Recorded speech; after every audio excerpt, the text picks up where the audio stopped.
The views and opinions expressed do not necessarily reflect those of Access Fort Wayne, the Allen County Public Library, or any other supporting groups. If you'd like to produce a show, call us at 260-421-1250.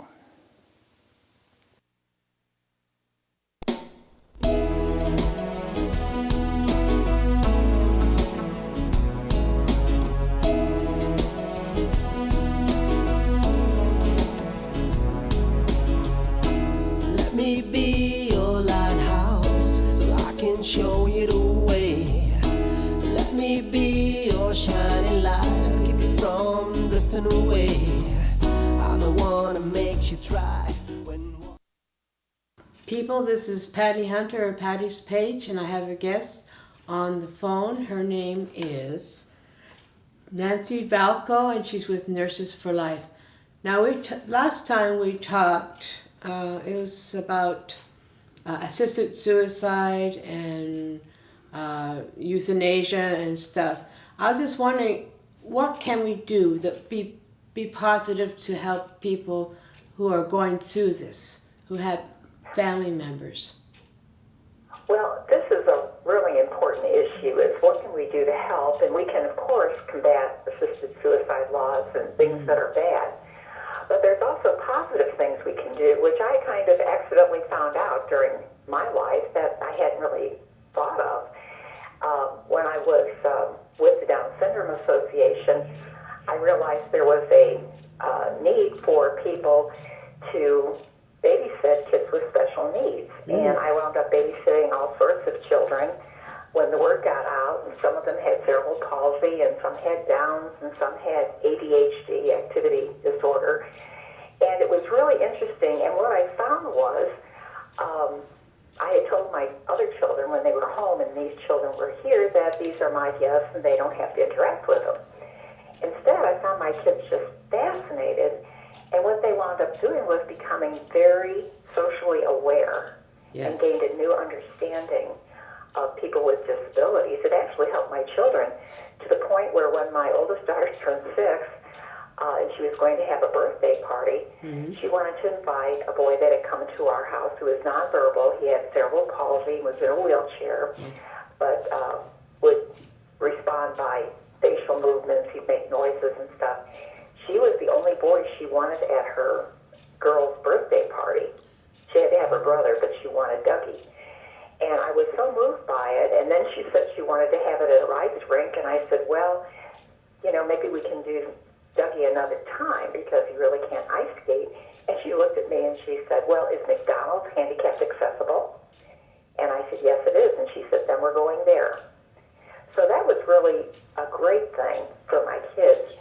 And I actually started with volunteer work before I ever got involved in anything else. And my first volunteer job was feeding elderly people at nursing homes. I was about 13 or 14. Now they're real fussy about it because of legal requirements. They don't want anyone choking on their food. But it was a wonderful experience for me to learn just how smart and interesting older people were, including the dementia patients. And I really enjoyed it, and I wound up doing that. And then I wound up volunteering at different places. And one thing was the pro-life groups, which was really important. And I became active with them. And that's a great place for people to start because they do things besides just being against things. That's what's so important. We really want all people to have the best care possible. And with assisted suicide, most of the people who are now taking assisted suicide in the states where it's legalized, most of them have been over 55. And they're talking about rationing of care when people get older because of the health system being so expensive. And there's a real need there. And interestingly, the older people who do assisted suicide, they don't put down pain as their main problem. They talk about fearing being a burden on their family. They have a fear of future pain, but that's way down on the list. But not being able to be independent and feeling like they're losing their dignity.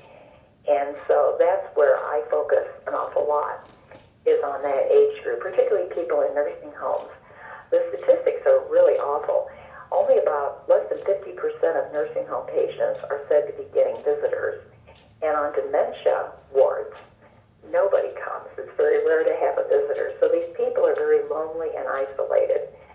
And not only in nursing homes, but in our neighborhood. Yeah. I have found out that there were people with Alzheimer's in our neighborhood, and I offered to babysit them so the caregivers could get out. There's a real need for that. I took care of my own mother, who had Alzheimer's and a terminal thyroid cancer. And it was a wonderful experience. And most of the time I had to bring my 2-year-old daughter along. And she just loved it. The two of them just got along so great. And when I was at one parish, this was a number of years ago, they started a program called Good Samaritans. And what they did, they started out by sending out a questionnaire to all the parishioners asking if there was anyone, whatever, that had special needs, Yes. to find out what the needs were. And we found out all sorts of stuff, and it evolved into, like, some people with mental difficulties like Down syndrome began to be more active in the church. One thing I pushed for was an elevator, because that was a real problem. We were accessible, but all of our meetings were in our basement, and that could only be gotten to by an outside staircase that was concrete. You know, there was no elevator to get them down. And I said, we even have teenagers who are kind of special needs for a while if they break their legs. And we have elderly people who are afraid of stairs and might fall. And legally, this might be great to get an elevator, and we did. And we tried to start a program in the grade school, a little thing every year to inform the grade school children about disabilities, give them an idea of what it's like by putting on glasses that have like Vaseline on them so they can't see as well, to give them an idea. And a real outreach to people who are older, people who might need transportation to church or other things. So this has been really good, and I have found that the biggest need for a lot of elderly people is to relieve the isolation. So Yes. many of them are in their homes or in a nursing home. They see very few people. They lose contact with their friends, and people are reluctant to bother them. And so that's something that we need to do. I'm helping a 96-year-old lady now who, when she couldn't drive to church, she went to daily Mass. I said that when I retired from bedside nursing, I would drive her to Mass once a week, Yeah. which I did, and it happened to be the day that everybody from church, the daily Mass goers, would all meet at a local Chick-fil-A.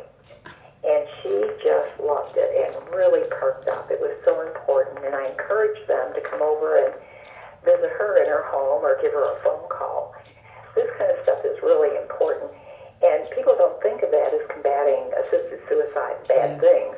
Yes. But it's that interpersonal relationship. We found that works when the issue is abortion.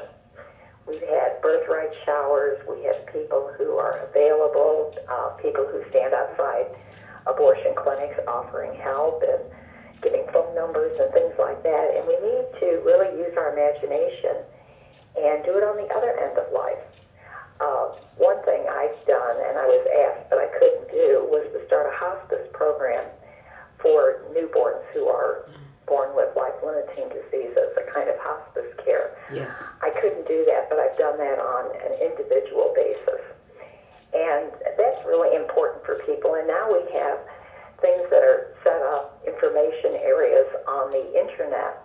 I've mentioned them quite a bit in my blog, that offer information to people who have a child that they're even caring that might have special needs. Right. And they work with them. And it's really done a wonderful thing. So I feel like the real answer to so much of this is really that interpersonal reaction. That is just absolutely important, along with fighting the assisted suicide and euthanasia. We really need ourselves to see what needs there are in our own family, our churches, our community, and even nationally. So that's what I've been promoting. So it's like, in a way, having people reach out, not being afraid to get involved with other people to... That's true, and I even wrote a thing on nursing homes. I wrote a blog on that, where I even have a place where you can look at how to get comfortable, like visiting in nursing homes, which is really, it was very good, because many people are very reluctant to do that. I know when my grandmother was in the nursing home in one of the total care areas, and she actually couldn't speak for a while because of a stroke. I took my children down there to visit her because I knew how much she'd love it. And I did talk to my children ahead of time about what kind of sights and sounds they might hear, and even smells. And they were 10, 8, and 2 at the time. So I took them down there, and it was so cute. Afterwards, my youngest daughter wore rosary beads around her neck, and she was the hit of the party. And I talked to my children afterwards, and I said, well, what did you think? And my youngest daughter said, why was everybody touching my leg? And I said, because these people haven't seen babies in a long time. She goes, oh, okay. And then my middle daughter, she said, well, I'm glad you warned us about the sights and smells, so it didn't bother us. Yeah. And then I asked my son, who was 10, I said, what did you think? And it was funny with him. He says, gee, I hope I die before I get old. And I didn't make fun of him or anything with that, but we talked about it, and he is now helping with his mother-in-law, who has many mental difficulties, and he has just been so wonderful to her. So they did learn, a lot. It's like And I thought education, that was really. very good. It's like a form of education. It really is, and I know people feel funny about going to nursing homes, and it is kind of an uncomfortable environment in a way. But I think if people knew exactly how much it helped people, I would visit my friend, Dr. Ann Bannon, who founded Doctors for Life. Yeah. She developed Alzheimer's and wound up in a nursing home, and I was her power of attorney for health care. And I would visit her, and there were times she didn't recognize me, but she knew I was someone she liked. Yeah. And she always got such a kick out of it. And sometimes when I go to the nursing home to visit other people who had problems, many times I'd wind up with all the people who had dementia following me because I was singing songs. And music is so important. And sometimes I'd go down the hall and I'd have all these people singing songs with me. I've done that with my patients. When I worked in the hospital, I got all the patients who had psychosis, Alzheimer's, or other dementia, or who were just really difficult patients. And I had a student nurse ask me one time, she said, are you getting dumped on? And I said, no, I really want these people. I said, the ones that nobody wants, I said, it's really easy to take care of people who say please and thank you. But the people who really need us may not say that. In fact, they might be a little hostile. But they're people who need us the most. Yes. And I said, that's where your greatest rewards are. It's like And therapy. I found that was really important. Is that like therapy for everyone, not just the patients? In a way. Yeah, caregivers many times don't get attention. That's a real problem. And I was a caregiver for my mother over the months that she lived. Right. And trying to work it out, get a break, and I would go down there so my dad could play golf every day and that kind of stuff, which helped him a whole lot. Right. The caregivers sometimes get ignored, and they hate to complain because it sounds so bad, they think. But they have real special needs. One thing I love is now with the internet, a lot of times there are groups. If you look things up, they have organizations and online groups where people can talk. But it's important not to forget the caregivers too need self-care. Sometimes their health really starts to deteriorate if they wind up isolated. Like burning out or something? Burning out, and we need to reach out to that. I tell people, I said, be open, keep your eyes open, because you'll find things in the most unexpected places. And I have really enjoyed it when I found different needs in the community or heard about them or saw someone. And it really did make a difference. Just people I don't think understand when you're under a lot of stress, the slightest help or interest or support just means the world. Or just, I'm thinking of you, and is there anything I can do to help? And sometimes people are so surprised, they don't know what to ask for. And we've learned that when people die. a lot of times we'll go to the families and a lot of casseroles will be there. And people ask, what can I do to help? And the poor person You don't know. sometimes can't even think of things. So sometimes we have to use our imagination Right. and say, I know this is a tough time. Do you need anyone to cut your grass? Things like that open it up. But it's hard. And the reason I really love doing it is I've been on both sides of that equation. And it can be very, very difficult. I was a single parent for 20 years. And it was really hard. And I found out even in my own parish, people were reluctant to even talk to you like they normally did. You know, I see people kind of avoid us and because it was a difficult situation. And the people that were good enough to say something, I just so appreciated. And one time I was asked to do a group of bereaved parents. Mm-hmm. Somebody couldn't make it, and they said, would you do something with them? So I did, and what I did is I went around the group. These were parents, bereaved parents of children, and which is very difficult, and I've been through that myself with 2 daughters and a grandson. And I decided, I went around and I said, okay, this is what happened to me at my child's funeral. And they all went, oh, that's a terrible thing. I said, really? I said, okay, you say something. And so we went around the group and everybody started saying the worst thing they heard at their child's funeral. And by the fourth person, people started to giggle. And we went all the way around and people were laughing. And the point of the exercise is don't listen to the words, listen to the love. They realized that although someone said something they found hurtful, they realized the person really meant well. And at least they showed up. And that was the most important thing. So I thought that was really good, too. So I've been doing all sorts of things and finding out about different organizations. I have a friend who started a befrienders program in her state. The bishops backed it up. And that was where in parishes they kind of like adopt a local nursing home. Yes. And the first time after Mass, they asked for volunteers to donate 1 hour, 1 day a week with one person in a nursing home. Right. And they had 99 volunteers immediately sign up.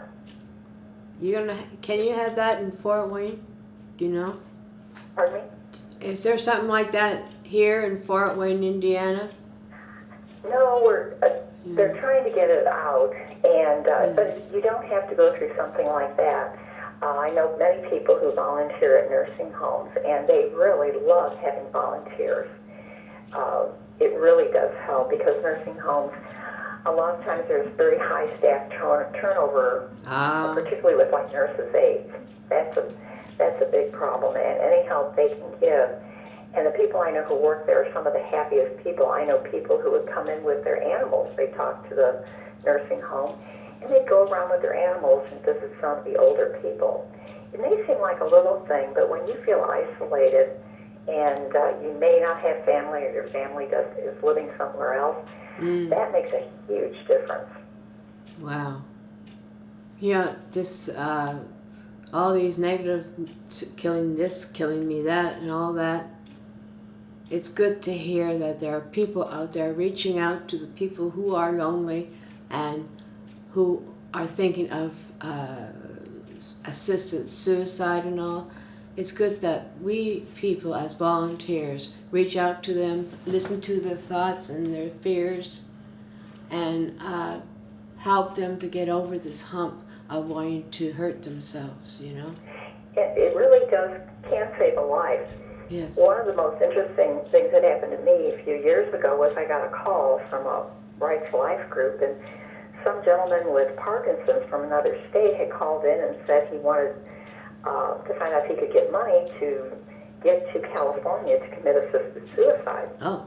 And so they sent him to me, and I talked to him on the phone, and he had Parkinson's that was, he was pretty involved. He couldn't do a whole lot of things. It's getting worse. But we started talking. I said, well, tell me a little bit about yourself. And one of the interesting things he told me was he was an ex-con. I said, really? I said, were you ever in solitary confinement? And he said, actually, I was for a year. Yeah. And I said, how did you cope? And he talked about, since there was nothing to do, he started really cleaning his cell, even with the toothbrush in the corners. And the guards were so impressed, they said, "You want to do another one?" He said, "Okay." So we went around and was cleaning cells, even with the toothbrush. And it made him feel good. And he got through it that way and with a sense of humor. And I said, "That is fantastic." I said, "Now tell me about life in your nursing home." And then he started telling me. And I said, "After everything you've been through, with your personality, you deserve a good life, not assisted suicide." So I made some calls. I talked to the nursing home. I talked to him. And we came up with some ideas. And a month later, he called me and he said, "I'm having the time of my life." And he said, "I've changed my mind." He said, "I'm having a good life." Many times we think that, oh, how can someone have a good quality of life unless they're young and smart and have money? Well, we know a lot of people who are young and smart and have money that are just miserable. That's not the biggest thing. They've done studies. Quality of life means something different. It doesn't mean health and money and youth. And I saw one study where they talked about when people have disabilities, and I know one gentleman who was confined to a wheelchair with multiple sclerosis. He thought he had a great quality of life. Spiritually. Health wasn't the biggest thing. It was the relationships, particularly with his wife and his family. His spirit. Sometimes I think our outlook on what is success in life and what is a good life is a little skewed. Some of the happiest people I know were people I know who had very severe disabilities where they were aggravated with it. The people look at us and go, "Ooh, I think I'd want to be dead and be like you." That wasn't That's right. That's why they're very big against assisted suicide. Yes, yes. Oh, wow. I like being positive for people who...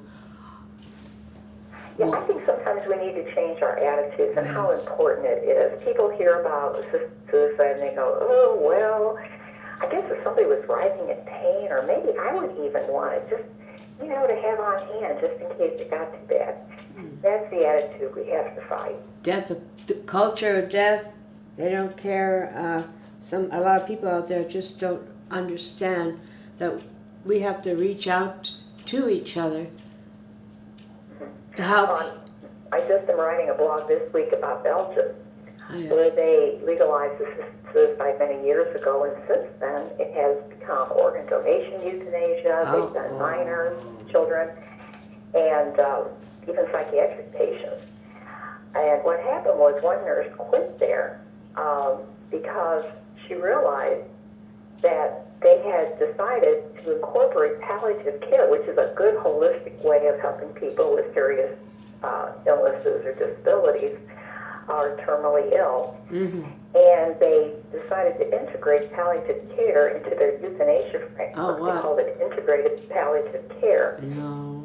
And it wound up so bad that they were even doing it without people's consent or knowledge. It became the easy solution, but not the right one. So and what she we have... left to go to another country where there was traditional palliative care that met the needs, social, emotional, all sorts of needs, instead of just the easy excuse of killing. So we have to be positive. We have to help our country, our world, really, to switch over from this, I gotta kill, kill. I want to live. Life is so precious under God. God made us in His own image, and we should love each other. That's what it says in the Bible. It's really important, and I have found some of my greatest experiences has been with being with people at the end of their lives. It can really be a beautiful experience. I have learned so much from it, and I worked for a number of years in hospice, home hospice, when I had a failed foot operation, couldn't walk, and support my children. And I went into it, and I just loved it, and the people I met, and sometimes the people that were the most difficult turned out to be the greatest teachers of what people need. And I just really thank God that I had that experience. Yeah, God does. God is good, and He is in control. He really is. And faith in God, we're seeing now just a real drop in religion as part Yes. of people's lives, Yes. which is very, very difficult. Right. And I've been told, oh, we atheists, you know, we can be just as ethical as you guys. But what I found, I told one person, I said, I saw what she was doing, and I said, well, how's that working for you? And she said, well, I'm still working on it. She was doing some really terrible things. Oh. And it really does help once we have religion and understand, and I think that faith in God and faith in what happens. I used to think, oh my gosh, this happened and that happened to me, and maybe it could have been different. But I found out that when I let God direct my life, and I didn't take the steering wheel, things went well. Every time I kind of thought, no, I think I'm going to change this, God, and I'll take the steering wheel, each time I'd run off the road. Yeah. So I've learned to relax and go with him because he has kind of taught me what he wants me to do and where he wants me to be. And some of the real bad things I thought happened to me turned out to be very great blessings in the long run.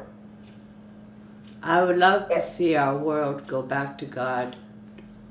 It really is true, and I know my aunt who was dying of pancreatic cancer, and her son lived very far away, and she was very isolated and kind of bitter and divorced, and we kind of took her in. I took care of her during that time, and it was so interesting because she was kind of bitter, but then she said, you know, I'm opening up to people, and now they tell me I'm an inspiration. That's I said, good. well, you are. She goes, really? And she says, I hope I don't mess up, You won't. before I die. I No. said, no, don't worry about it. God is. You're praying, Yeah. you're back at church. I That's said, you're true. going to be okay, and she was. Well, this is the end of our show. Thank you, Nancy Valko, for being on my show. You are inspiration yourself. We love you, girl. I give everything to God, and I really appreciate you having me on, Patty. Thank you. Well, we'll see you next week. This is Patty Hunter, Patty's Page. Have a good one. Bye-bye. Bye-bye. Godspeed, my love, until we meet again. You're always in my heart and every dream. Don't let this time apart give in to all our fears. God will keep us close from up above. So until we meet again, Godspeed, my love.